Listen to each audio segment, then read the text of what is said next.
2020, Kementerian Keuangan berkomitmen untuk memperluas basis perpajakan. Hal ini menuntut pengusaha memperhatikan laporan pajaknya apakah sudah comply dengan aturan. Namun perhatian kita saat ini tertuju pada coronavirus yang sudah menjadi pandemi. Pemerintah harus mengucurkan banyak dana untuk warganya. Roda pemerintahan pun tertahan. Namun kita harus bersiap saat pemerintah memulihkan roda pemerintahan. Sumber pemasukan utamanya adalah pajak. Oleh sebab itu, kita tidak boleh lengah dan tetap memiliki laporan pajak yang comply dan benar. Untuk itu, mari ikuti workshop yang dipersembahkan oleh Karunia Consultant bagaimana lapor SPT dengan benar. Oke, kita mulai workshop hari ini ya. Kita akan belajar bagaimana lapor SPT dengan benar. Ada beberapa jenis form laporan SPT. Kita mulai dari yang paling sederhana dulu, itu 1770SF.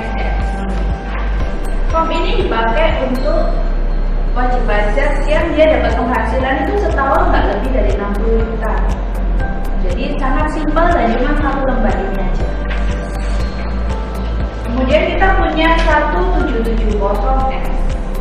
Kalau form 1770S ini digunakan untuk pegawai yang dia penghasilannya setahun di atas 60 juta.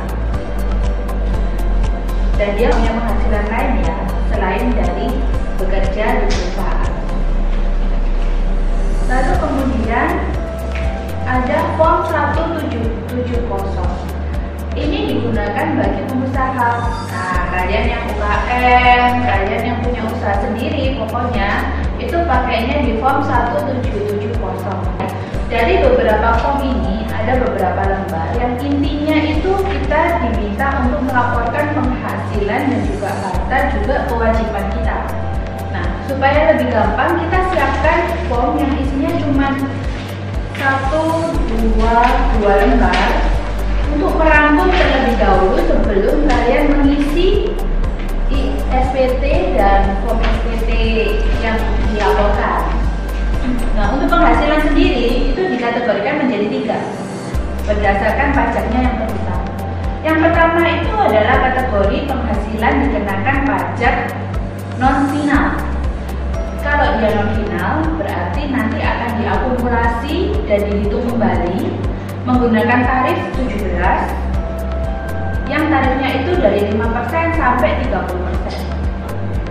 Yang kedua, dia adalah kategori penghasilan yang dikenakan pajak final. Ini berdasarkan dari jenis transaksinya sudah digolongkan. Jadi tinggal kita mengikuti aja. Kalau misalkan itu sewa, berarti tarifnya 10%. Kalau itu adalah UKM yang sekarang ini yang mendapat super duper fasilitas, tarifnya cuma 0,5%, murah kan? Nah, lalu yang ketiga ada kategori penghasilan yang dikecualikan dari objek pajak. Berarti untuk penghasilannya ini itu bebas pajak.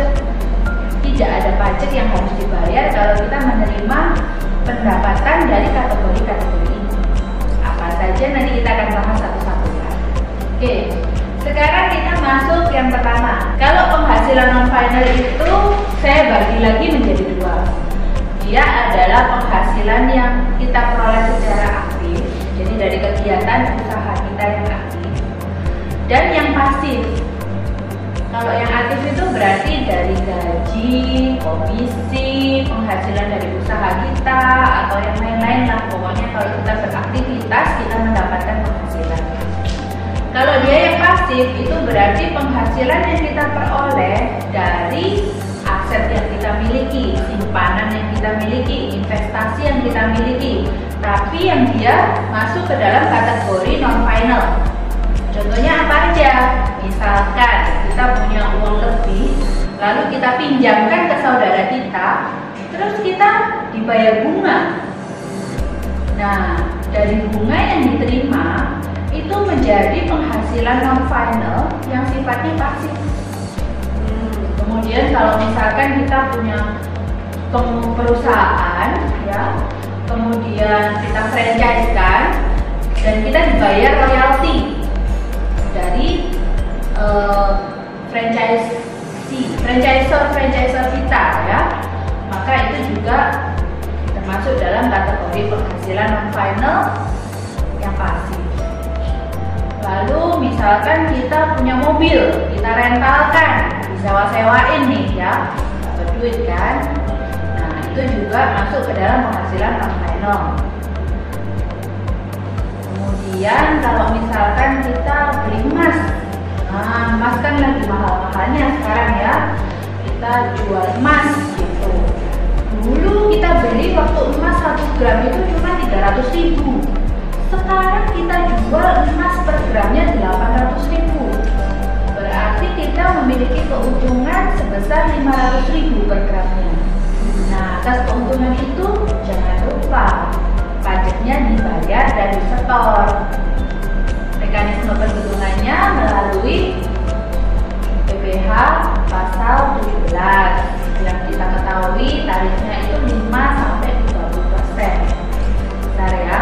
Tapi nanti Bu Sri Mulyani mungkin akan mewacanakan agar tarifnya ini diturunkan. Moga. Pada prinsipnya itu seluruh keuntungan yang kita peroleh yang dapat menambah dari nilai ekonomis, meningkatkan taraf hidup kita, membuat kita itu memiliki nilai ekonomis yang lebih, itu ada pajak yang harus dibayar. Nah, kembali lagi dikategorikan dia masuk kategori yang mana? Yang nomor 1, nomor 2, atau nomor 3. Lalu kita melangkah ke kategori kedua, yaitu penghasilan yang dikenakan pajak secara final. Listnya bisa dilihat di sini nanti. Nah, kita bahas ya satu-satu. Ada bunga tabungan, bunga deposito, bunga obligasi. Kalau kita ini meletakkan uang kita di bank, kita diberi bunga kan sama bank. Nah, bunga yang kita terima, yang diterimakan kita itu pasti sudah dipotong pajak. Secara tidak langsung Bapak Ibu sudah membayar pajak. Kita sudah comply dengan aturan pajak. Ya. Jadi itu yang ada di perbankan. Tapi kalau misalkan Bapak Ibu nih nitip uangnya ke arisan, kemudian dapat bunga lebih dari arisan itu belum dipotong pajak ya, sehingga pajaknya harus disetor dan dibayar sendiri.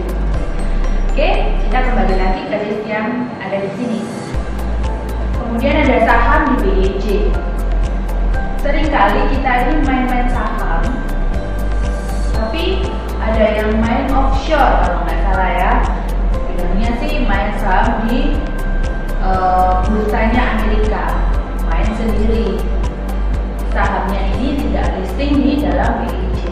Nah, bagi saham-saham yang demikian ini, itu atas pajaknya itu belum dibayar. Ya, kalau kita bermain di saham yang di listing BEJ, itu secara otomatis sudah dipotong 0,1%, tergantung nanti transaksinya apa. Berarti itu sudah final dan kita nggak ada lagi kewajiban untuk membayar pajak yang lain-lain. Kemudian kalau misalkan kita terima hadiah undian, nah, seringkali kan kalau di Surabaya ini di Pakuwon, sering kan undi kupon nih, ada yang dapat mobil, ada yang dapat sepeda motor, ada yang dapat macam-macam ya. Biasanya pajak hadiah itu ditanggungan kepada pemenang. Tarifnya 25% dari nilai hadiah yang diundikan. Nah itu sifatnya juga sudah final. Jadi kita tinggal lapor aja di laporan SPT kita. Kalau kita terima hadiah undian dan kita sudah bayar nih, sudah setor pajaknya yang 25% dan it's done, just like that. Kemudian ada pesangon, tunjangan hari tua ya, itu juga pajaknya sudah final. Lalu ada honor atas beban APBN, yang terima honor biasanya PNS. Lalu kalau misalkan kita jual properti, ini yang saya bilang tarifnya super duper paling murah, karena cuma 2,5%, bayangin. Gak ada tarif-tarif dari pajak itu yang sekecil dari pajak jual properti. Nah, seringkali nih teman-teman sukanya itu kalau transaksi properti nilainya dikecil-kecilin gitu kan, supaya bayar pajaknya kecil.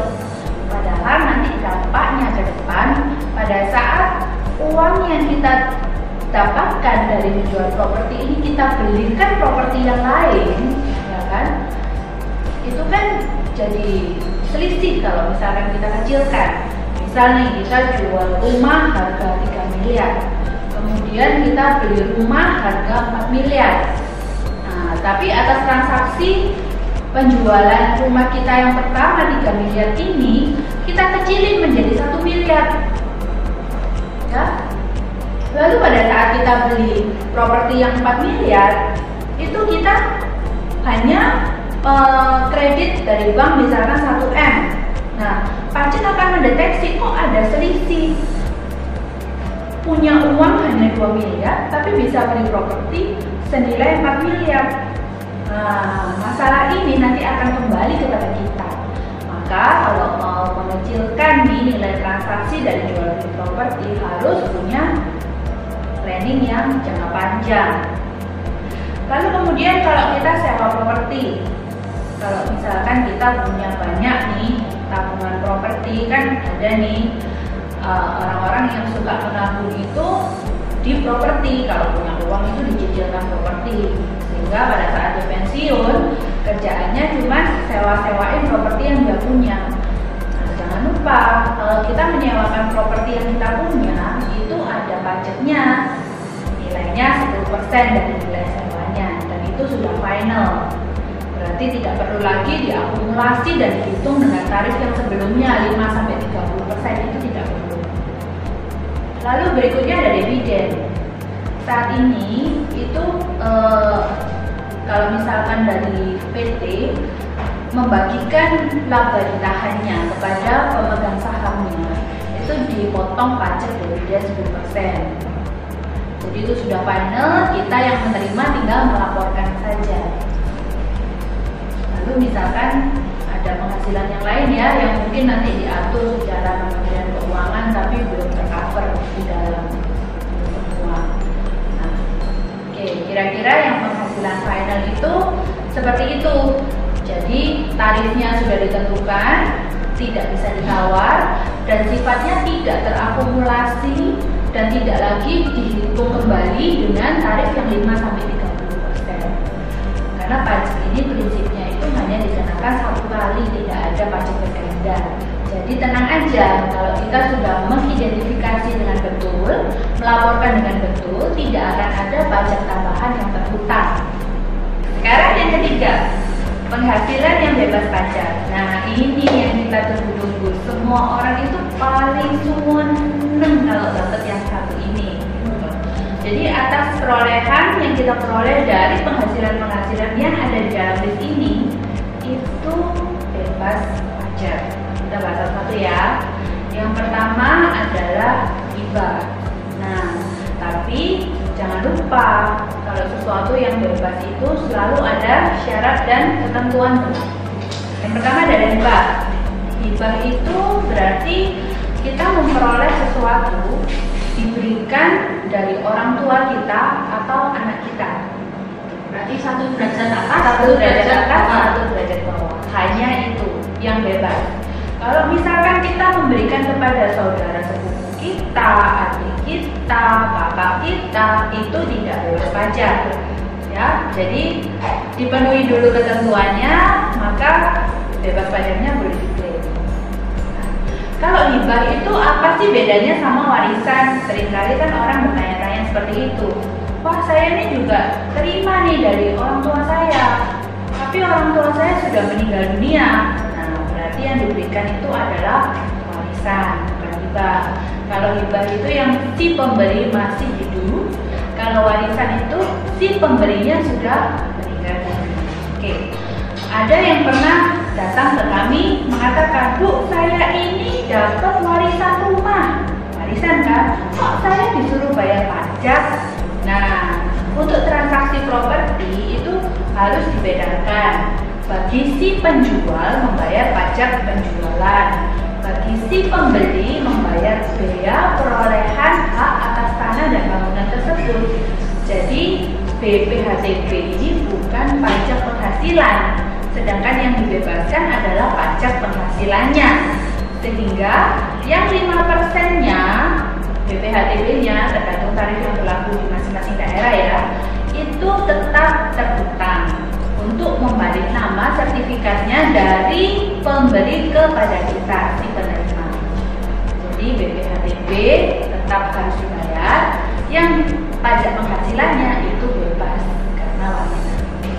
Lalu yang ketiga ada prive dan CV, persekutuan, perkumpulan ataupun firma.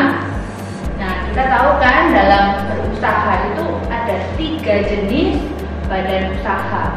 Yang pertama itu perorangan, yang kedua dalam bentuk CV, firma persekutuan, dan yang ketiga itu dalam bentuk PT, perseroan terbatas.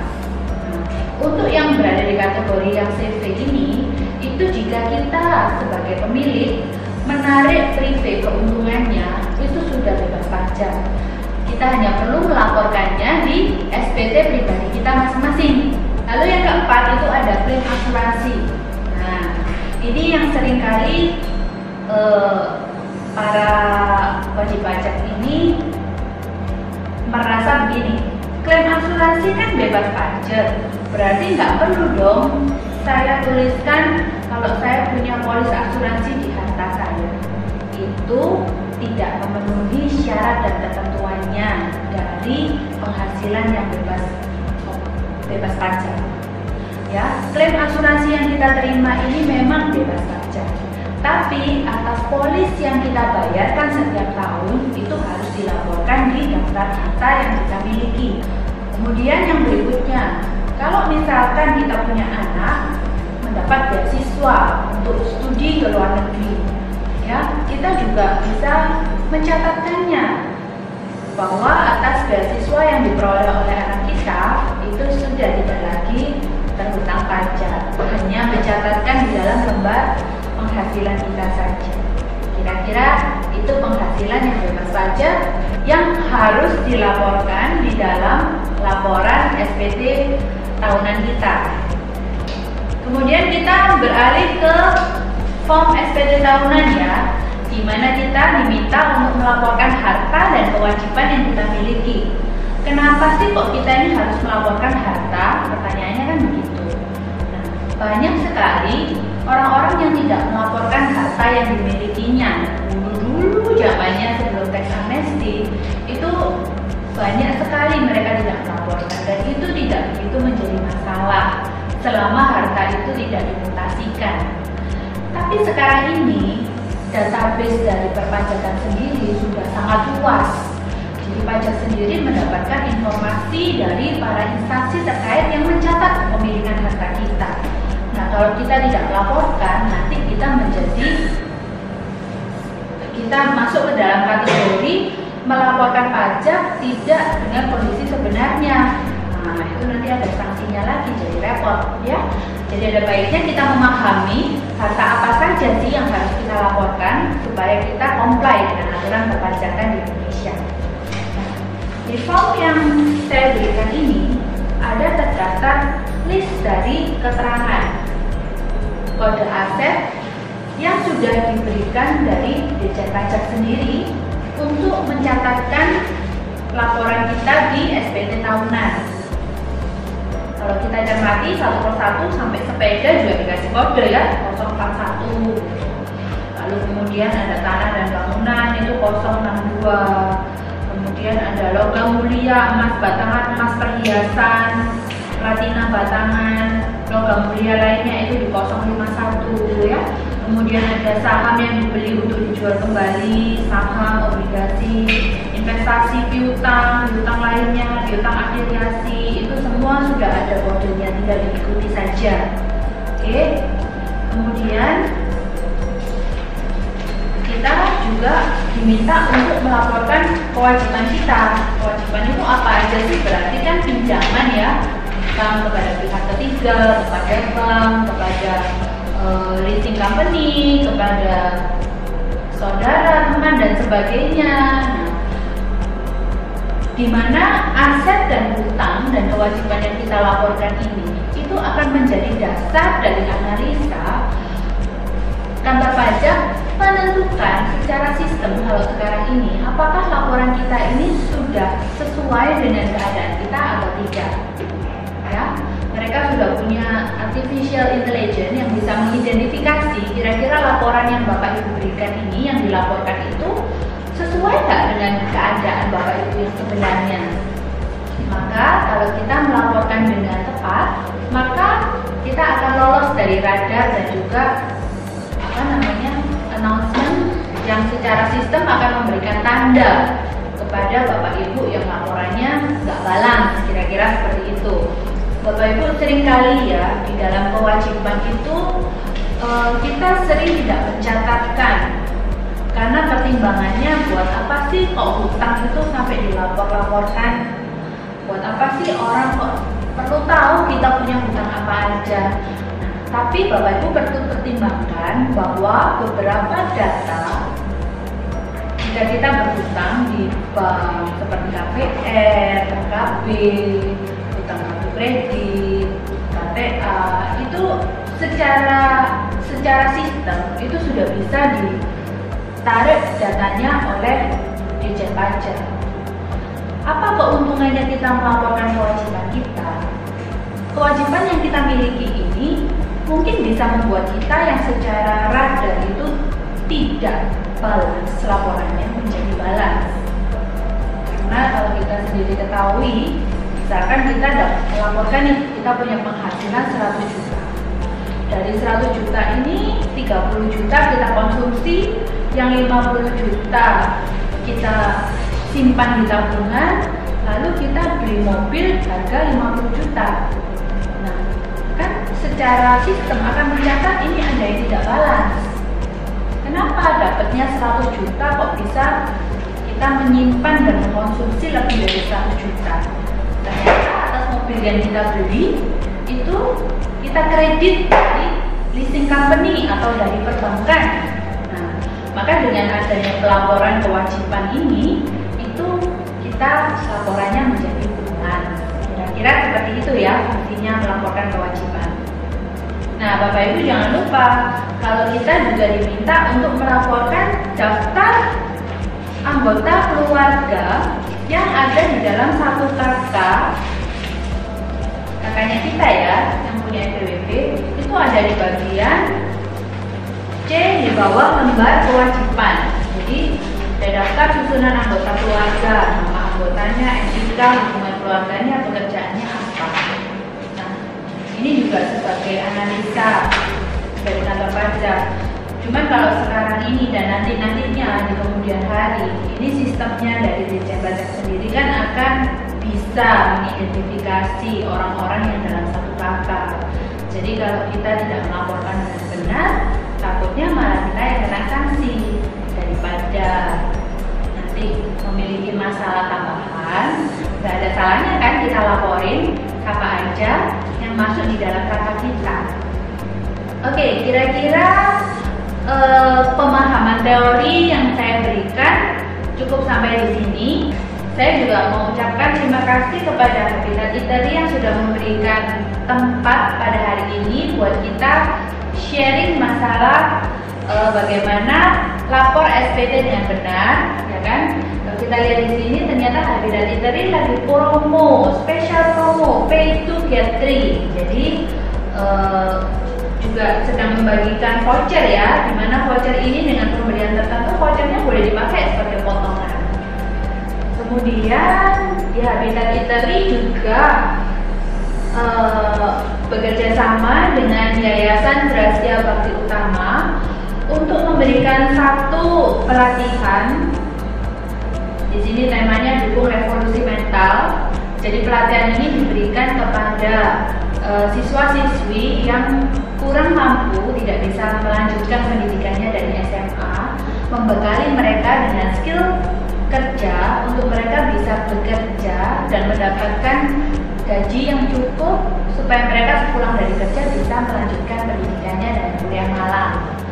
Jadi kalau Bapak Ibu tertarik untuk berpartisipasi di sini, bisa memberikan sumbangan langsung ke rekeningnya Yayasan Rahasia Babi Utama atau membeli tumbler yang dijual di Habitat seharga 150.000. Dan kalau Bapak Ibu bawa tumblernya ke sini untuk membeli minuman apa saja itu mendapatkan diskon 50% dari harga price list.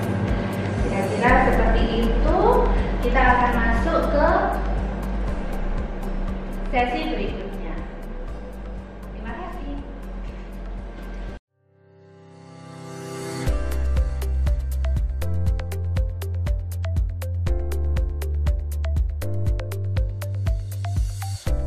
Oke, sekarang di depan saya ada Ibu Minarti yang akan sharing bagaimana beliau akan memulai usahanya. Silakan Bu Minarti. Iya. Begini ya Ibu Dwi, saya ini punya passion jadi penjahit desainer baju. Ya. Nah, rencana saya itu memulai usaha kecil-kecilan, terima pesanan jahit dari siapa saja yang percaya sama saya. Mereka bawa bahannya sendiri, jadi saya hanya mendesain bajunya disesuaikan dengan badan mereka, disesuaikan dengan kesukaan mereka, lalu saya buat bajunya. Bila mereka sudah oke dengan desain saya akan buat bajunya. Tapi kain ya dari mereka, mochi ya dari mereka, karena itu kan masalah selera ya, saya serahkan pada mereka. Saya hanya dibayar untuk desain dan bikin baju sesuai pesanan mereka. Lalu bagaimana itu dengan pajaknya, Bu? Oke, jadi Ibu memberikan jasa desain juga jasa jahitnya ya? Ya, tidak material, karena materialnya luas. Oke, kalau materialnya itu dari user, berarti itu masuk kategorinya namanya jasa maklun. Biasanya sih kalau maklun, jasa maklun itu desainnya sudah dari user juga ya. Jadi Ibu hanya melakukan jahit aja, dan juga sudah dari user. Karena setahu saya banyak orang yang ingin model desain tertentu, tapi belum sesuai dengan badan dia, belum sesuai dengan